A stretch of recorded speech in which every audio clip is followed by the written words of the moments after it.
안녕하세요. 고찬스PD입니다. 오늘 미래 컨텐츠는 카카오 유니버스에 대한 얘기를 좀 드리려고 합니다. 카카오가 뭐 메타버스 때문이긴 하겠죠. 이제 카카오 유니버스라고 하는 거를 이제 발표했습니다. 사실 안에 내용을 보면 메타버스하고 뭐 큰 관련은 없어 보이는 얘기들을 사실 많이 했어요. 그런데 카카오 유니버스라는 걸 내세우면서 이게 메타버스라고 얘기를 해서, 물론 이제 메타버스라고 하는 게 어떻게 정의를 하느냐에 따라서 메타버스에 대한 정의라든지 범위에 대한 생각들은 정말 다양한 것 같습니다. 다들 생각이 다르고 실제로 뭐 이렇게 다양하고, 그 다음에 굉장히 추상적이라고 볼 수도 있고, 정의를 명확하게 하고 있지 않기 때문에 더 추상적인 개념으로 받아들여지는 것 같긴 해요. 그리고 정의를 명확하게 하게 되면, 이게 사실 이제 메타버스라고 하는 거를 어떻게 지금 우리 현실 사회에서 어느 정도까지이고, 그게 앞으로 우리 사회에서 어떤 영향을 줄 거고, 이거가 사실 명확하게 얘기하기 좀 어려운 것 같습니다. 솔직히 저도 제가 생각해도 그냥 저는 사실 방송사의 예능 PD고 IT 쪽에 조금 관심을 그냥 가지고 있는 예능 PD인 거죠. 그러다가 뭐 제가 인공지능 컨텐츠 혁명이라는 책을 써서 컨텐츠 분야에 인공지능이 도입되고 있는 거에 대해서 얘기를 드렸고, 또 메타버스 지금 보이는 이제 메타버스 관련된 책도 쓰고 그랬는데, 이게 뭐 저는 이제 방향성을 얘기 드린다는 생각을 항상 얘기를 많이 하거든요. 제가 뭐 얼마나 깊은 전문 지식이 있겠습니까? 그러니까 제가 아는 한도, 그 다음에 지금까지 컨텐츠를 제작해 왔던 그런 경험이라든지, 그 다음에 컨텐츠 산업에 대한 관심, 그리고 IT 기술에 대한 흐름에 대한 관심, 뭐 이런 걸로 해서 앞으로 컨텐츠 비즈니스라든지 컨텐츠 산업이 이렇게 변화가 될 가능성이 높지 않을까라고 하는 저의 생각, 그런 걸 좀 얘기를 좀 드리려고 하는 거고요. 그런 차원에서 이제 메타버스 얘기도 많이 드렸던 것 같은데, 메타버스 관련돼서는 제 생각하고 뭐 너무 뭐 다른 생각 갖고 계신 분들이 많아서, 그렇다고 뭐 제 생각이 꼭 100% 옳다라고 하는 것도 아니고, 그렇다고 제가 막 틀렸다고 생각하고 있는 건 아니지만, 저는 제가 맞다고 생각하죠.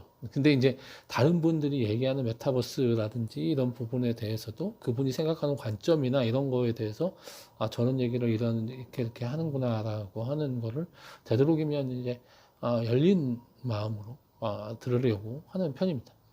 네, 카카오 유니버스 얘기하다가 얘기가 좀 맞았는데, 카카오 유니버스 얘기를 들으면서 결국은 카카오 생태계, 그러니까 카카오가 가지고 있는, 카카오 사실은 어마무시하죠. 특히 이제 카카오톡에 가지고 있는 파워가 뭐 이렇게 많은 사람들이 사용하면 뭘 해도 되는 거 아니겠습니까?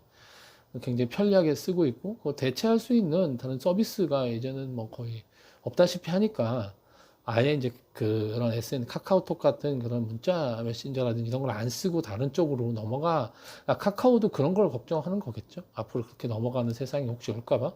제가 이제 메타버스 얘기하면서 게임 쪽이 그런 역할을 할 가능성이 있다는 얘기를 드리는데, 카카오 입장에서는 그런 게 굉장히 두려운 거겠죠.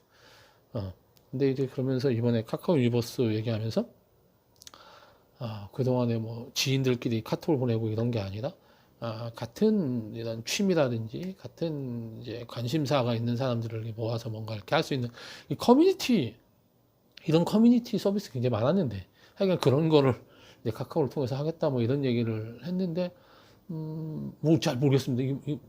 그거가 카카오 유니버스인가? 뭐 그런 생각은 좀 들었는데, 카카오톡을 더 확장하는 개념 정도라고 이해를 했습니다. 근데 이제 저는 이제 카카오 유니버스보다 오히려 칼라버스라고 하는 이제 이 메타버스 그런 관련된 서비스를 만드는 회사를 카카오가 인수한 건 아니죠. 카카오의 자회사가 인수를 해서 만들어진 서비스가 이제 칼라버스라고 하는 것 같고, 이제 칼라버스로 구현할 그런 이제 모습들을 이제 약간 이제 공개를 하면서 카카오톡에서 바로 칼라버스로 갈 수 있게끔 뭐 하겠다 이렇게 얘기를 한 것 같아요. 뭐 그래서 조금 그런 게 관심이 대상인 되었던 것 같습니다. 저한테는. 뭐 카카오 유니버스 얘기하는 부분은 이미 사실 뭐 그 카카오 유니버스를 어떻게 정의에 따라 다르겠지만 이미 카카오의 서비스가 워낙 다양한 분야에 많이 하고 있고 해서 이걸 얼마나 연동성 있게 만드냐의 문제지, 뭐 그런 부분으로 카카오 유니버스는 바라보면 될 것 같고, 그냥 이제 그 3D하고 그다음에 기존의 카톡의 텍스트를 이제 주로 주고받는 뭐 그 파일도 이제 요즘 그림 파일이라든지 그다음에 파일도 이제 저는 사실 카카오톡으로 파일을 많이 주고받거든요.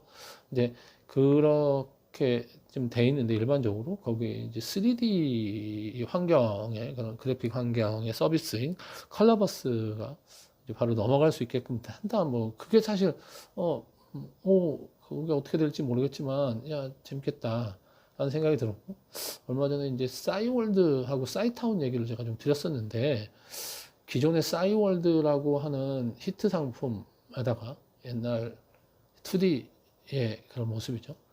주로 텍스트, 사진, 음악 파일이나 이런 게 있었지만 거기에 이제 3D 환경인 싸이타운하고 연동을 이제 바로 해서 싸이월드 싸이타운 넘어갈 수 있게끔 한다라고 하는 그런 개념.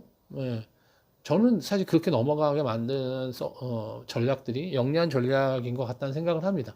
갑자기 3D를 뭐 사실 많이 사용할 것 같지도 않고, 그 다음에 새로 생긴 그런 서비스를 사람들이 들어가서 완전히 새로운 게 있는 게 아니면 뭘 사용하거나 활용하거나 그런 게 쉽지 않잖아요. 근데 이제 전에 익숙한 서비스들, 카카오톡이든 싸이월드든 익숙한 서비스에서 그게 바로 넘어갈 수 있게끔 만들어 놓는다면 조금 더 사용성이 높아지고 사람들이 사용할 가능성이 훨씬 더 높아지겠죠. 그런 차원에서 그렇게 가는 게 훨씬 더 현실적이고 영리한 방식이 아닌가 그런 생각이 들고요.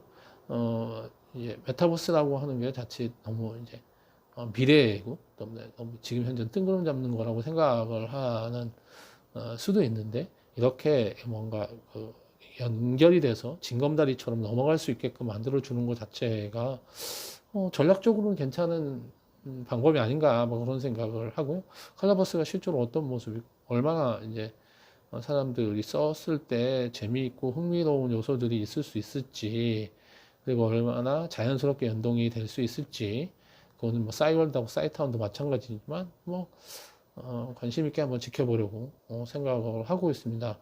카카오가 아무래도 뭐 워낙 자본을 갖고 있고 뭐 인재들도 많이 확보하고 있는 회사니까 서비스가 뭐 괜찮지 않을까요? 잘 모르겠습니다. 그러니까 한번 저도 써보고 나중에 한번 어떤 제 느낌에 대해서도 한번 얘기 드리도록 그렇게 하겠습니다.